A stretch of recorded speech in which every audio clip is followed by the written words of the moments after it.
Hey, discern listeners, a lot of you have been asking me to react to the Try Guys situation. I'll tell you up front, I don't know anything about this channel. I watch a lot of YouTube, but for whatever reason, I've never even seen this channel suggested to me.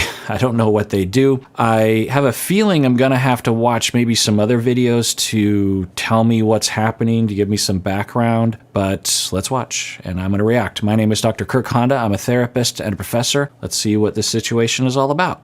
Ned Fulmer is no longer working with the Try Guys. By now, we're assuming you've seen the Reddit threads and TikToks and tweets and news articles. We want to give you a timeline of what's transpired and some transparency into our decision making. Okay, so they're saying that undoubtedly I've seen the Reddit threads and the posts.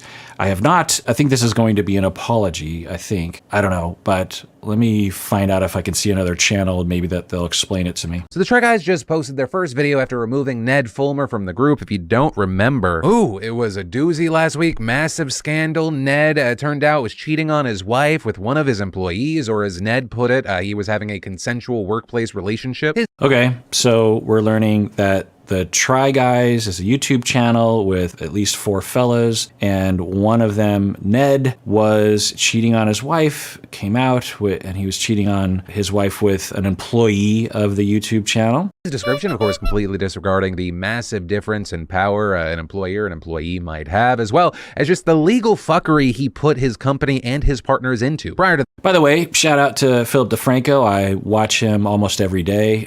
The Try Guys released a statement saying Ned would no longer be moving forward with them. And since then, there's been no shortage of fan speculation and So from the looks of it, this was a beloved community. I'm guessing that it was. I can imagine for their fans, this would be pretty devastating. All right, another place I will go when I feel out of the loop on the internet is I will go to the subreddit titled Out of the Loop. It is a subreddit called Out of the Loop, and someone asked the questions that I'm asking, which is, what is going on with the Try Guys? And someone answers, one of their members, who has made it his shtick of saying he's married to portray that he loves his wife so much, has been fired for having an affair with an employee. Okay, so we're learning that Ned, part of his shtick, part of his whole persona online was that he's the married guy and that he loves his wife. And what I'll say to that is like, well, that doesn't necessarily mean, it could mean that he's a psychopath. It could mean he's a horrible human being who is lying about everything and has always been lying.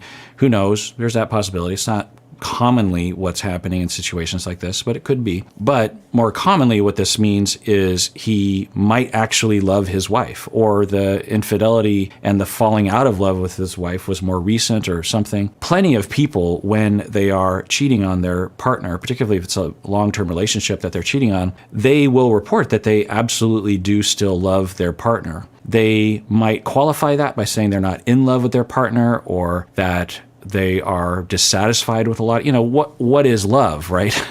According to the song, what is love? It's a complicated word. There's a lot of different interpretations of it. So could he have been telling the truth that he was absolutely in love with his wife, even though he was cheating? Yeah, that can happen. But I don't know. So then they go on to say, a relationship between an employee and basically the boss figurehead is problematic at best, which I will agree with. We'd have to talk with her about that, because just because we know that there's a power differential between two people doesn't automatically mean that exploitation was happening. It is a red flag, but it's not a slam dunk indication of that, right? Now, having said that, if you are a boss, if you have subordinates, you should not be dating your subordinates, right? But for example, I have some close friends who he was the boss and he hired her, and now they're happily married after, I don't know, 30 years of being married, and she's never claimed that she was being harassed at work or anything like that. So, you know, it's not an automatic thing, but so do we know that exploitation was happening? Then they go on to say, it's made worse by the fact that both of them are in a relationship. One is married, the other one is set to marry. Okay, so she was also cheating on someone. The cherry on top is that the Ned guy has been known as the married guy. From what I remember, he makes it a point to say that he is married in all of the videos, at least during his time in BuzzFeed. So, okay, so it's a big part of his identity that he's married. So, I can imagine that being fairly shocking. And then someone below actually kind of asked that question, knowing that, I don't understand what's all the hubbub. Then someone says, the Try Guys are fairly huge on YouTube and have a large following. They're portrayed as a great group of guys, but now after this situation, it is unknown how they will carry on. Okay, so their persona, their shtick, or what they're known for is that they're a great group of guys, and for their audience, their loyal audience who, I'll say, I don't want to be insulting, but is it a product of their audience being younger? Because I know that can sound condescending, but I'll tell you, as a therapist that actually treats individuals and couples for the past 25 plus years, I'll tell you that infidelity happens even within good, loving relationships. And I'm not saying it's a good thing. If my wife cheated on me, I would be devastated. It would really ruin my life in a lot of ways, obviously. So I'm not taking it lightly, but sometimes it happens, and it doesn't mean that the individual cheating is a bad person, is a psychopath, is lying about everything.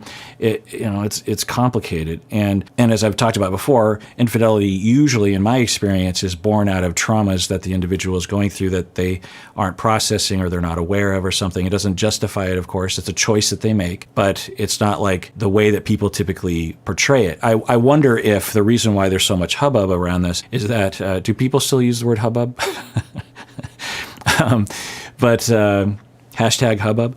But I wonder if all the hubbub about this is because it's a younger audience, not to be condescending, that sees people as more black and white, where they see the 4 Try Guys as this wonderful group of guys that have no flaws and they're happy all the time and everything's great and they're role models and I wish I were them. And then all of a sudden, boom, you find out that one of them has a different part to their story here. And then you think, wait, are all of them horrible human beings? Are they all psychopaths? Can I trust anyone in life? That happens sometimes. And I'm not going to ridicule that by any means. I mean, there are people on the internet that I sort of depend on as well to ground me. I mean, Philip DeFranco, sometimes I'll wonder what he thinks about something as a way for me to try to figure out how are my feelings valid or how should I feel about this?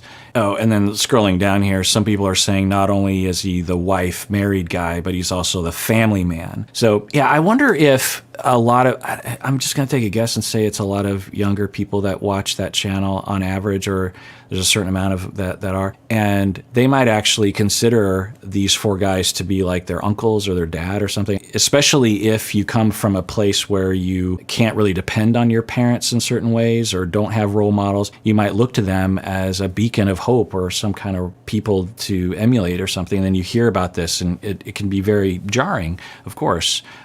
Those feelings are valid, absolutely. The feelings of like, wait, what? Do I really know these people? But I'll tell you, for me, like with Philip DeFranco, if I found out that he had an affair or something, I wouldn't know what to think of it because I know that those things happen sometimes. It's not great, but I wouldn't think less of him necessarily. Now, I want to hold out for the possibility that Ned is an awful human being, and behind the scenes, he is doing horrible things. He's been cheating on his wife left, right, and center for years, and he exploits his position of power, and he's a terrible father, and he lies in all sorts of other ways, and he's a horrible human being. Is that true? Because if that is, then yeah, yikes. Okay, then someone else who is really angry about this situation, which is fine, you can have your feelings, but they're providing a little bit more details here. They're saying here that Ned and the Try Guys made videos around the employee planning her wedding. So Ned was having an affair with one of the employees, and she'd been engaged for 10 years, and she was planning her wedding, and they made entire videos around planning her wedding. So it says here, we saw her trying on wedding dresses. They did a whole bridesmaid dress video. Ned and the others try on various bridesmaid dresses, and she picks the best one. So yeah, I mean, that certainly brings the infidelity front and center because their videos involve their relationships, right? And you're watching these things happen, and now if you're a fan of the show, you might be rewriting that entire history, right? You're just like, wait, so everything that I saw and was enjoying, I have to completely rewrite in my head because they were having an affair. So yeah, that can be very disorienting. A lot of people have been through things like this in their real lives. And so I can imagine this being triggering for people. If you're a child where you had a parent that was cheating, that can be extremely traumatizing for kids to learn that. Some kids find out before their other parent does. Some kids will say, I found out my dad was cheating on my mom and I was the one that discovered it. And then I had to sit with that secret for a long time. And then when my mom found out, she knew that I knew and she felt betrayed by me. It can be very traumatic for people. So I'm guessing that's part of the reactivity. Also, I think that given our isolation, so I could be just completely off base. I'm guessing that I'm not going to win any favors or, I'm guessing everyone hates me now that I'm not jumping on the band. Maybe I'll learn some details that Ned is a horrible human being, but, so I'll continue watching. But another hypothesis I have about maybe how much of a story this is that a lot of us are very lonely. Loneliness is on the rise for a variety of reasons, of course, and then the pandemic hit and the amount of isolation, particularly for kids because they couldn't go to school and whatnot. There's just so much loneliness and isolation. And when you have a YouTube channel, and some of you actually might turn to this YouTube channel for this, it feels like a companion. It feels like someone that you can hang out with for a little bit. I certainly do that with Philip DeFranco at times. I hope Philip DeFranco is a good person. Please tell me he's a good person. I just always worry.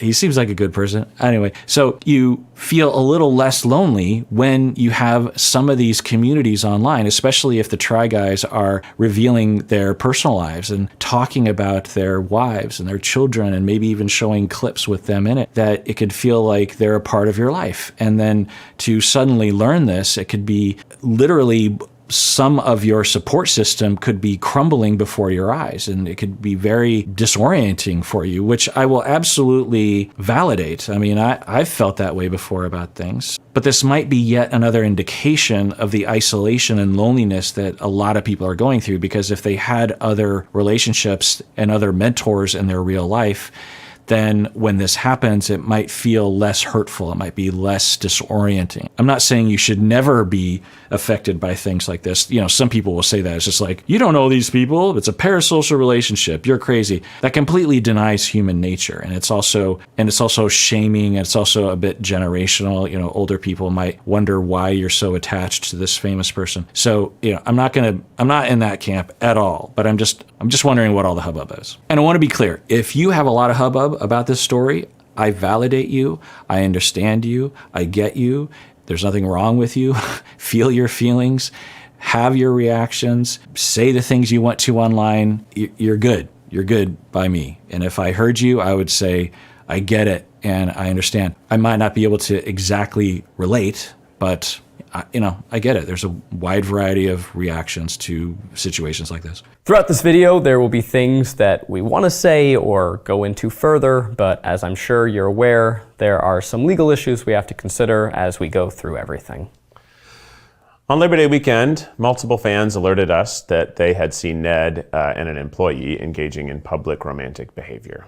We reached out to check on that employee. Ned confirmed the reports and since confirmed that this had been going on for some time, which was obviously very shocking to us, and we just want you to know that we had no idea this was going on.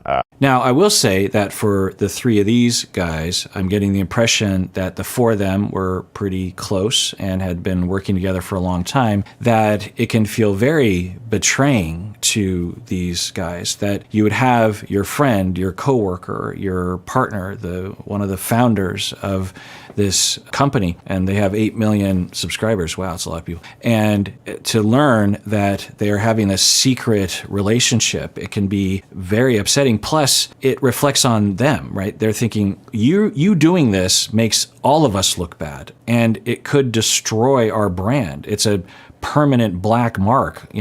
When people do summaries of our channel, as they're trying to explain it, this might be one of the details that comes out. And that's very upsetting. You could have told us, right? Like, you could have told us that your relationship with your wife was maybe not going so well, and then we could have problem solved before you cheated. That's what, it can be very upsetting to be. I've been in that situation before. I won't go into detail, and certainly none of y'all know the individuals that I'm thinking of right now, but I've worked at an organization where I had people who were colleagues who were in a situation like this, and it was upsetting. It put me in a really bad position because now I have to keep a secret, or should I say anything? And certainly I worried about exploitation happening, that sort of thing.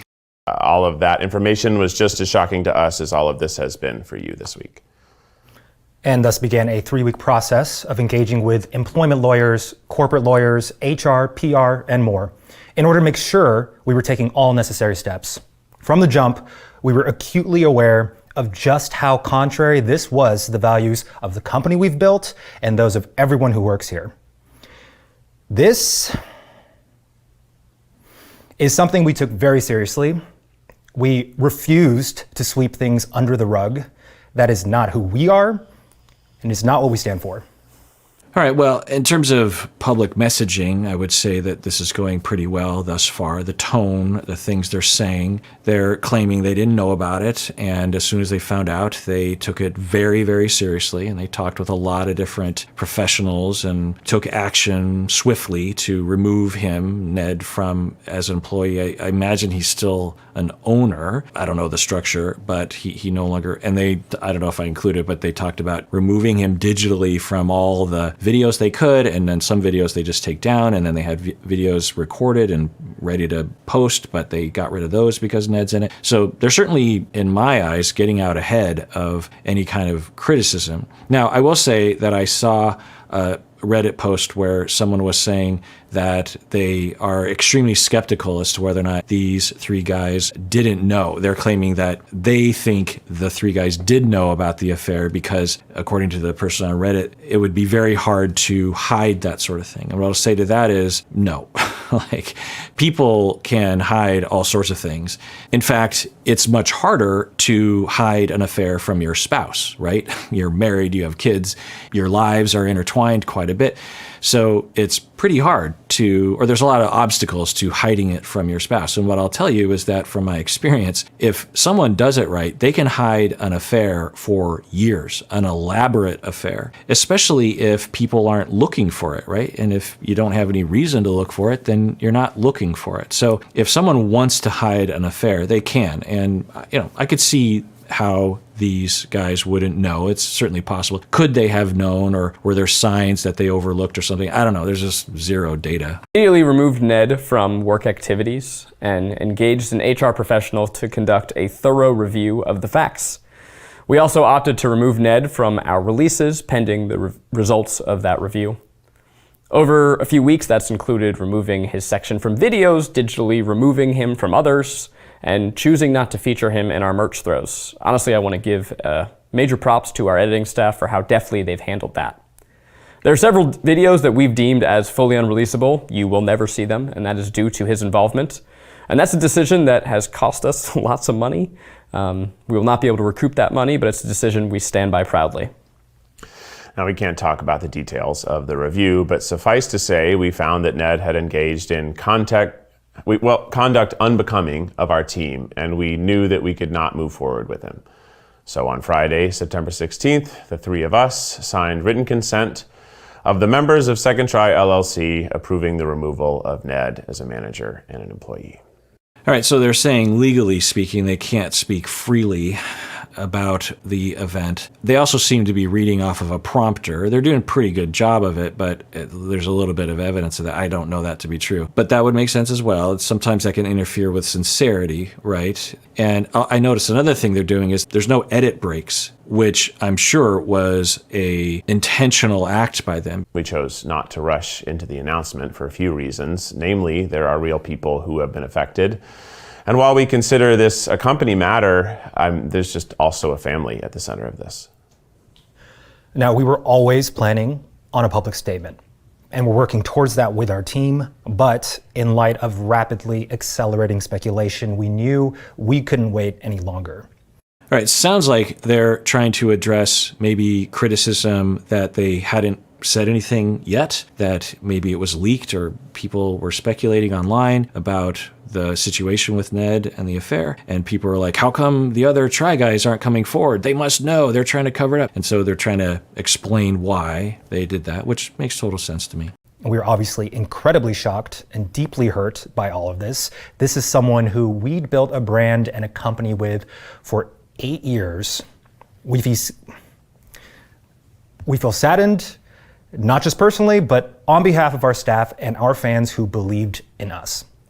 I don't know that we'll ever be able to fully articulate the pain we feel at this moment. It's hard to rewatch old videos that we love and are proud of. We're losing a friend, we're losing someone we built a company with. Yeah, now they're talking about the emotional side, which I was referring to earlier. And it's interesting how they're each kind of representing, maybe this is part of their persona online. They're each representing a different aspect of it. The fella talking right now is expressing the sadness and the hurt. He's tearing up, he's getting choked up, which makes total sense, in terms of what I was talking about earlier, the betrayal to them personally.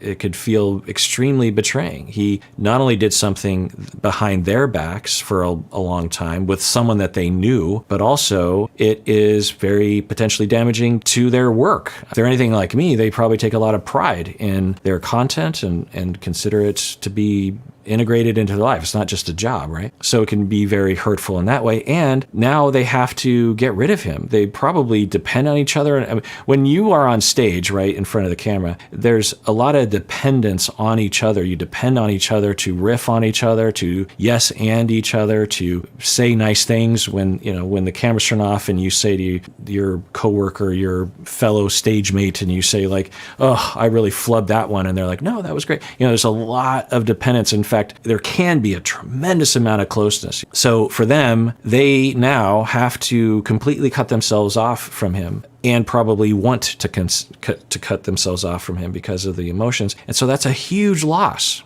And from the outside, we might say, well, Ned's a jerk face, so never mind. But to them, this is a part of their life. He's a part of their life. And we can relate to this ourselves, is that we might have a friend or a partner or a family member who we're very much attached to, and then we learn something like this, and we do have to cut ourselves off from him. And it's not easy. It's rough. So he's expressing sadness. The other fella here on the left is expressing the anger and the frustration, the borderlining on rage, which, makes sense. And then the other fella is, I think, exhibiting the kind of solid rock foundation of it all, that like, we're dealing with it and we understand, the stable one. I don't know. We have countless memories with. We just made a TV show together. I'm sure many of you feel the same way. It's weird. We're sorry that this ever happened, and we don't know what more to say. And there's also our staff of 20 strong who they just don't deserve the negative attention our brand is now getting because they didn't do anything. But they're our family, and they're some of the most talented, creative minds in the world, and our primary focus right now is making sure they feel comfortable and proud coming to work. The work they do never ceases to astound us, and frankly, there's just no world in which we could have navigated all of this without them. Now, there are videos that were shot ahead of all this, right? We're going to be editing Ned out like the new season of Without a Recipe, and we're working with our editors and finding creative solutions to the footage. And we also have some branded videos that we've already committed to. So when you see a video that's sponsored in a few weeks and you're like, oh, that's kind of weird. Well, yeah, it is kind of weird. It's just how things are, and that's why. Look, I get that when stuff like this happens, there's going to be speculation and gossip. And we ask that you respect the privacy of the family members and employees who may be caught up in this. We also want to remind you that the internet has a tendency to be a lot harsher towards women than men.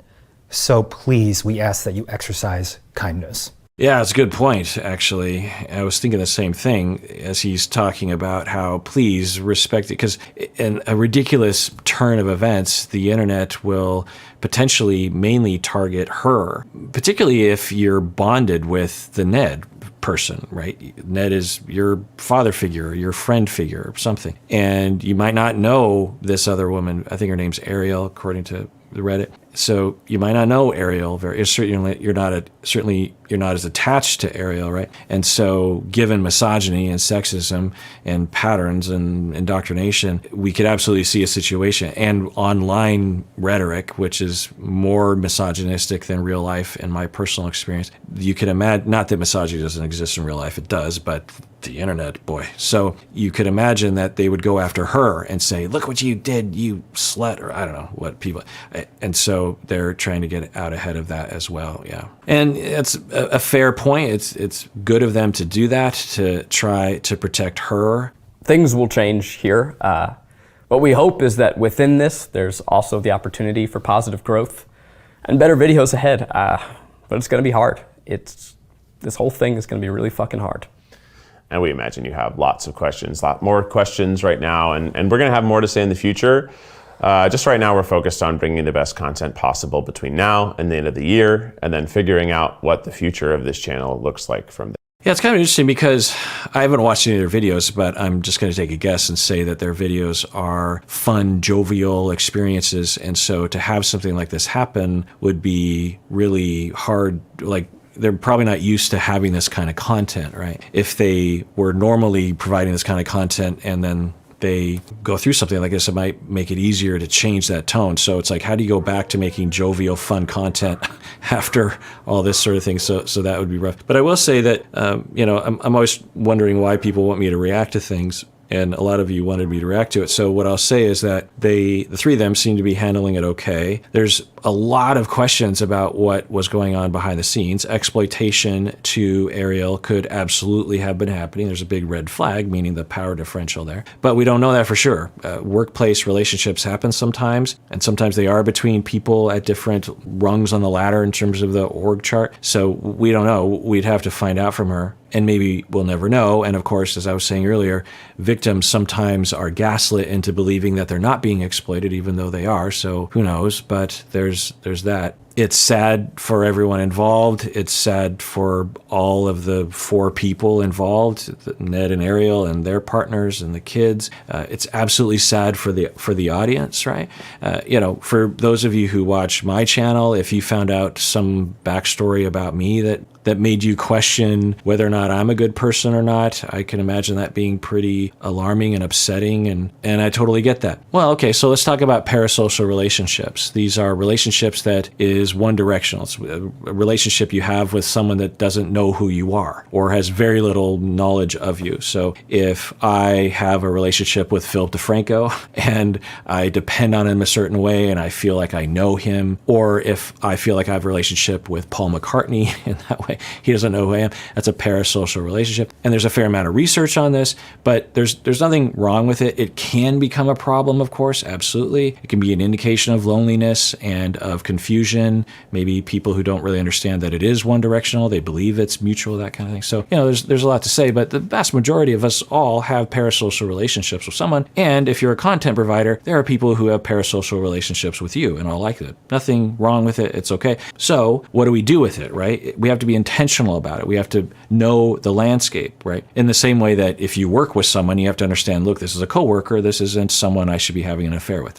Anyway, so when we have a parasocial relationship, we can have a lot of feelings and dependency on the individual that's providing content. So we could imagine the Try Guys audience looks to these four guys as a place of stability, a place where they can feel safe, a place where they can have some fun. I don't know what sort of content they provide, a place where maybe even they interact, because the way content providers are now, you can actually contact them and they can interact with you and you can feel like, oh, they validated me or whatever. There's a lot of dependence there, and that's okay. There's a mutual dependence there, but of course their dependence on their 8 million subscribers is spread out, whereas your dependence on them might be spread out to, say, 10 different content providers and the people in your life. Anyway, point is that that's real and that's okay, and that dependence is okay. And what do we do with it? How do we manage it? How do we protect ourselves from being devastated by situations like this? And what I would say is that, one, we should all have very strong in-person relationships that we know know those individuals, right? We're much more likely to know their whole selves, right? We're much more likely to know what they're up to, and thus we can evaluate whether or not they're a safe person to depend on, a safe person to actually really involve ourselves with. We can't know that about content providers. We have no idea what's really happening with any of them. All three of these guys could be horrific human beings, and it'd be hard to know that. Given today's landscape with Twitter and social media and everything, you'd think you would hear something, but you just never know. So the key is for all of us to allow ourselves to have parasocial relationships, but also to evaluate our relationship matrix as a whole, right? Do we have enough connection with other people? The other thing I would say that everyone should think about is to evaluate the intensity of our parasocial relationships with people online. If we have a particularly intense parasocial relationship, then we are at risk of something like this happening, where the rug is pulled out from underneath us and we're completely devastated, when maybe we should have reserved some of our intensity for people that we could depend on more safely. Now, I want to also be clear, I'm not saying that everyone reacting against this, that, all the hubbub that I've been talking about, I'm not saying that all those people have this crazy parasocial relationship with these people. I'm not saying that at all. I'm just saying that it's an opportunity for us to think about that. There's nothing wrong with seeing this and Ned and just being like, what a scumbag, he's a jerk face. Nothing wrong with that. Of course, if you start going after these individuals and doxing them or DMing them and trying to put them down, I don't think that's okay. None of that is okay. I don't know if that's happening. They seem to be trying to get out ahead of that, particularly for Ariel. So yeah, that's not okay. One, not okay. Two, you have no idea what the situation is. You have no idea what the circumstances were.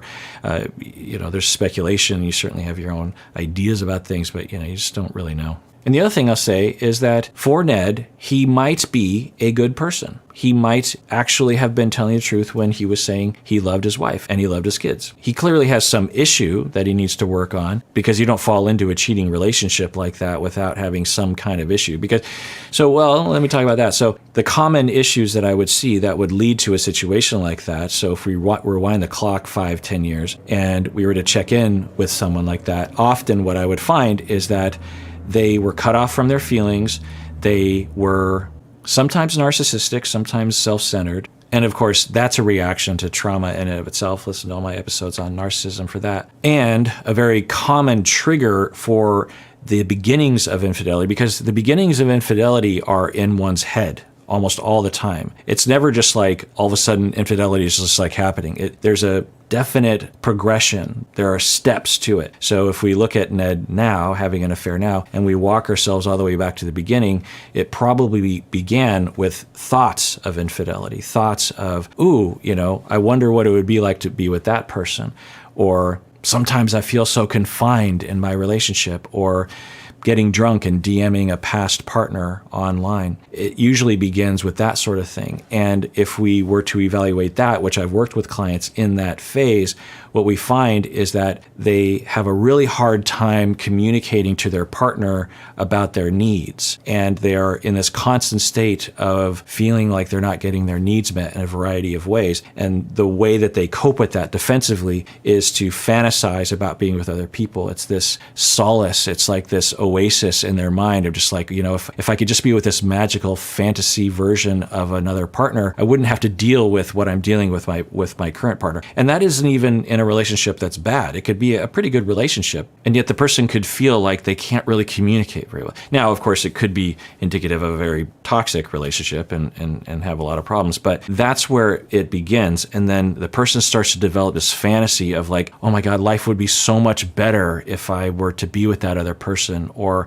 if I were to leave. And then there's another factor here, which is the individual doesn't have the ability to sift through all these feelings. Because when I work with people like this, we eventually figure out, I would say 9 times out of 10, that those impulses for that fantasy are just an indication that they're trying to avoid vulnerability to their partner, and they're terrified of being vulnerable to their partner because they don't want to reveal certain things to them. They don't want to reveal needs, or they don't want to complain, or something going on there, because their life has told them that they can't actually communicate that way to that person. So then the fantasy builds and builds and builds, because often when you actually meet someone that might be willing to flirt with you, you haven't been through all the problems.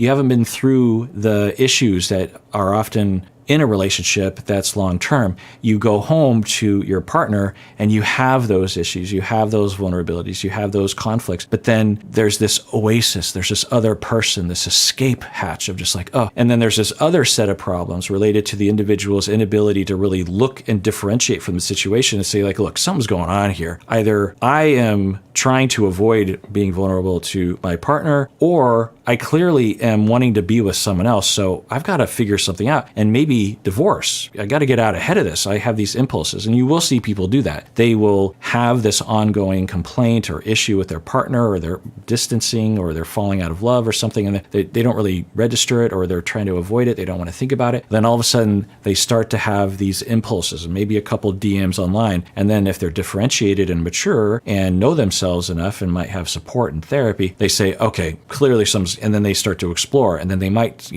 I think I need to break up. And I don't know if that's the right choice, but I think I need a divorce because I think I'm going down a road, and I don't want to go down that road any further and risk committing infidelity on my partner. And that's not, I have to put the brakes on everything, divorce, or we need to go to therapy, me and my partner. That'll happen sometimes. Sometimes couples will come into my office saying that one of them had these impulses and maybe were caught, and it was caught fairly early on, and the cheating partner is just like, yeah, I don't think I actually wouldn't even want to be with that person. I think it's just, there's something wrong in our relationship and I don't know how to talk about it. So that's usually how it starts. And then once the infidelity really gets locked in, the individual starts to transfer a lot of their attachments to the person with the infidelity, and the individual might have an opportunity to create even a bigger fantasy around the person that they're cheating with, because their relationship happens in these really brief moments. And in the beginning of a relationship, particularly if you're compatible, there's a lot of what we call new relationship energy. And so it's very intense and it feels so euphoric and wonderful. And if you're having to eke out these little times where you're meeting because you're trying to not get caught, especially if both people are in relationships, it can just be this rush of emotions and extremely addicting almost to some extent. And so that can lock it in even more. But then both people eventually have to really reckon with the fact that they have to completely dismantle their entire lives. Both of them had to break up with their partners, and you hit this roadblock where you're thinking, but that would be horrible to divorce my wife and then for her to break up with my partner after 10 years. I mean, everyone would be so disappointed in me. For him, the kids, and then of course being outed on a television show, there would be a lot of reasons to avoid it. And if you don't have the resources and you're not differentiated, you don't have the support, then you just put your head in the sand and you just trudge forward. And I would see a lot of people do that as an option. So that's one presentation, that's one progression, but pretty common. So I'm not saying any of that is right, but I hope that it might be helpful to y'all from a variety of angles. Most importantly, if you find yourself in a committed relationship, monogamous relationship, and you start to have these inklings towards another person, towards a past partner, you start to fantasize about other people in more intense ways. A little bit of fantasy here and there is fine, but you have a coworker and you just start to wonder about I wonder how we would be together. Would we be better together? You should really stop and take a look at what's happening for you. It could mean that you don't want to be in your current relationship. It could also, which is more often the case, just be an indication that there's something going on between you and your current partner that your psyche, your body feels like there's no way out of other than going to someone else. If your body feels like, well, if we just went over there, I wouldn't have to deal with any of that. And so then your body and your mind gets oriented that way. So you really have to take inventory of that, go to therapy, get support, because talking about it is the key. Walking yourself through everything. And when you do that early, you can avoid things like this. There. That's it for now. Again, more to come. Some things may change. We are just sort of figuring it out all one day at a time. Thank you for your support. We appreciate you, and we look forward to introducing you to the next era of the Try Guys ahead. Okay, well, according to Philip DeFranco, he was saying that the audience The response was mainly positive to these three fellas, so their apology or their explanation seems to have worked on people. I'm guessing because of the sincerity that they're saying and that they didn't wait a long time, the way they edited the video, the tone that they have, the representation, I think of I don't know if that probably was kind of random the way that worked out, but the vibes of each of them, the guy on the right is the serious one, the stable one. In the middle, he's expressing the pain and the sadness and the sorrow. And then the guy on the left is exhibiting the anger and the rage. And I'm guessing that all feels like, okay, we're getting a lot of different angles to this. A lot of bases are being covered. Because if you didn't have an angry person, the audience might feel like, wait, what about the anger? How come that's not being represented? And then if you didn't have someone that was expressing sadness and tears, you might feel like, what about the pain? I don't hear any pain in their voices. And then if all three of them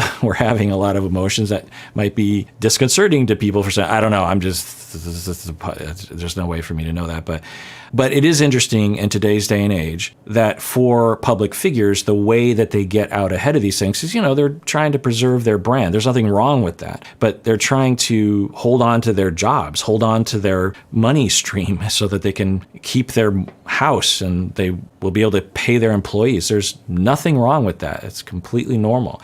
So for sure, that was part of the conversation, right? Now, that doesn't mean that their emotions and what they're talking about here is false. It could be absolutely genuine and authentic. And part of their brain is like, well, make sure that we don't lose our business here. It's important that we retain our business. And a big part of that is making sure that everyone still sees us in a good light and trusts us. So how do we come across in this video? And they seem to have put together a presentation that has worked along those lines, where so many other public figures have failed in this way, right? I think that you are valid and okay to feel sad about this, even though these are not people that you knew in real life. All right, so this is a short video on their channel that's titled, Let's Talk About Parasocial Relationships. So what I was talking about earlier. I know that the word parasocial has been thrown around a lot, and then some people have tried to make you feel bad for having that parasocial attachment to begin with. You're allowed to care about the content you watch, and you're allowed. Yeah, so they're saying what I'm saying. Of course, it's self-serving for both of us to say that because we, to some extent, kind of depend on that parasocial aspect of the relationship. I mean, not directly, but it certainly doesn't harm the brand, if you will, and the loyalty of the fans, right? So just take that into account. But yeah, absolutely true. And I've been saying this even before I was a content provider 14 years ago, of course. Back then, it pertained more to famous people, and particularly when they might pass away. Like you think about David Bowie or Robin Williams, this sort of thing, or John Lennon back in the day when I was a kid, that people would cry and they would be devastated by it, maybe depressed in the same way that they would react to a loved one die, maybe even have a bigger reaction than if a loved one had died. And people would look at that and say, like, what's wrong with those people? And I was like, well, I mean, why are we pathologizing that exactly? Well, let me talk about people talking about it, which I'm kind of to blame for this to some extent, is that I'm guessing what happened was there was a big outcry about what was happening. And then there was a second group of people looking at those and judging those people, parasocial relationships, all that nonsense. And I think that is born out of a few things. One is that if you don't have a parasocial relationship with anyone, which is totally fine. So I think if you don't have that experience, you might look at that and go like, huh? So I think that's one part, is just a lack of understanding. Also, I think we have a general shaming in our culture around anyone expressing any emotion. And so anytime you see people having an emotion, especially if you can't relate to it, there's a tendency to shame it. As a sports fan myself, I will experience that sometimes. I'll be totally up in arms about a Seahawks game or something, and people occasionally, I can't remember the exact thing that happened, but I have a friend that's a couple, they don't watch sports, and I was reacting, and they both kind of looked at me and just were like, I don't understand people that watch sports. And I'm like, okay, well, but there's probably a lot of things in your life I don't understand either. I mean, you might get up in arms about some other thing that I can't. Does that mean you just insult me for having a reaction? Now, can I and others have pathological reactions to their sports teams doing good or bad? Yeah, absolutely. I'm not saying that all reactions are fine, but I'm saying that there's a tendency that when we see other people having a reaction, particularly if it's in a parasocial nature, but really I mean, you might find someone that is dealing with grief that their family member died 5 years ago and they're crying about it. And you will see people be like, wow, get over it, let it go, stop dwelling in the past. So really any display of emotion is going to be shamed in our culture. And so I wonder if that's what's happening. And so he is now commenting on that. Allowed to care about us. If we've had an impact on your life and the videos that we've made have had an impact on your life, that's awesome. And that means a lot to us. And I don't want this moment to change how you feel or make you look back and go, that wasn't real, or I should feel dumb forever investing emotionally in the first place. Right. I think I was talking about that earlier, that for some people, they might feel betrayed and dumb in the same way that you might feel when your partner cheats on you or something. There's a fair amount of self-judgment about that. Like, how could I have been so stupid to overlook that? And people judging you of just like, how could you not see it? You must have been overlooking. You chose to. There's a lot of weird beliefs out there. So, yeah. Okay. Well, I think I've reacted to everything that I can find on the internet about this situation. So that does it for that episode. Everyone out there, please take care of yourself because you deserve it. You really, really do.